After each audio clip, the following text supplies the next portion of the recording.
All right, for Democrats, it appears that desperate times call for desperate measures, and with the midterm elections around the corner, these are certainly desperate times. In Pennsylvania, congressional candidate Brian Lentz is trying to defeat his Republican opponent by helping a Tea Party candidate. Now, the Lentz campaign gathered almost half of the nearly 8,000 signatures that Jim Schneller needed to get his name on the ballot. And according to the Philly Inquirer, the Democrats' campaign did not hide its involvement in this scheme. Now, we spoke to Mr. Schneller earlier today, and he referred us to his rambling press releases, which express outrage at the criticism his candidacy has received. Now, Lentz is hoping that Schneller will draw supporters away from his Republican challenger, Patrick Meehan. But that's not all. In Kentucky, Democrats are continuing their attempts to discredit GOP Senate candidate Rand Paul, who is heavily backed by the Tea Party movement. Kentucky's WHAS 11 news station caught up with a man posing as a Rand Paul supporter and doing his best to make Paul look bad. Take a look. Why is Dora the Explorer duct taped to a poster? Because she's illegal and she's corrupting our children. Our children need to understand that there's only one language for America, and that's English. There's no need in any Spanish in America, and that's why that fence better be electrified. All right, so the Democratic trickery continues, but will it work? Joining me now with reaction is Minnesota Congresswoman and founder of the Tea Party caucus in the House of Representatives, Congresswoman Michele Bachmann is back. Congressman, thanks for being with us. Sean, thank you very much. All right, let's start with the posing as or helping or assisting getting Tea Party candidates on the ballot, so that will draw away from conservative candidates. What's your reaction to that technique? Well, it's an old trick. It's based in deception. It's called divide and conquer.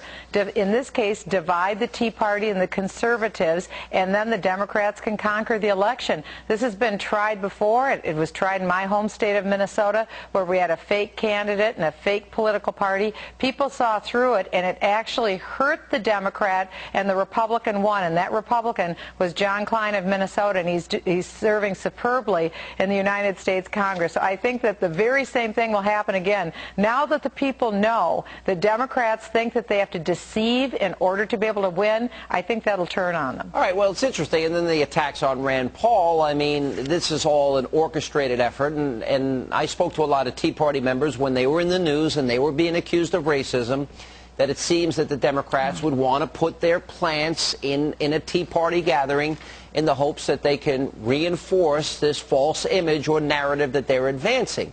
Do you think that will work with the American people?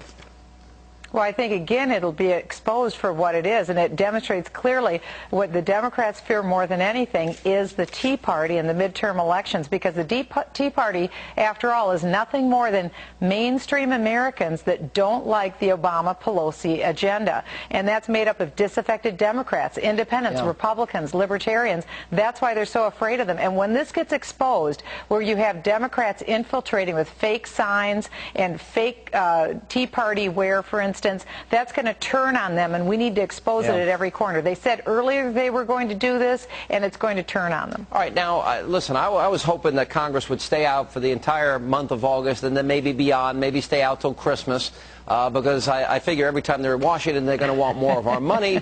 So they come back into town, $26 billion. I guess maybe it's not as much as a stimulus. It is dubbed as state aid. You have dubbed this Nancy Pelosi's Cash for Democrat Re-election program. And what is this $26 billion really all about? Well, let's face it, that's what it is. And that isn't just Michele Bachmann saying it, Sean. That's the newspapers in Washington, D.C. saying that now these public employee unions have received their $26 billion payoff. Now they're going to skim the top of the public employee union dues off the top, put it in the political action coffers, and then use it to run these Democrat re-election campaigns and to go after Republicans. So think of how outrageous this is. The public that is completely dismissed and turned away from the Pelosi agenda. Now Speaker Pelosi is using the American people's tax money to send it out to the door to public employee unions so that part of that money can be used to re-elect the very Democrats they oppose. It's outrageous. All right, let me ask you, because you are forming in Congress this Tea Party caucus. And you want limited government, you want balanced budgets, you want transparency, you want people to read bills, all the things we have been discussing. Are you confident the Republican Party is adopting the Tea Party, coalition platform that you and other conservatives are advocating, or is there going to be a divide or a split in any way?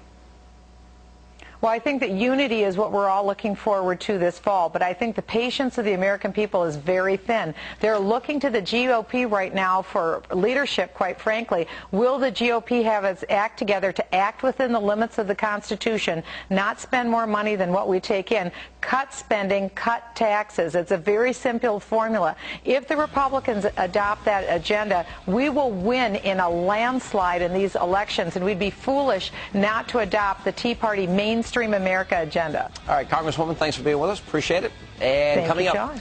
now, believe it or not,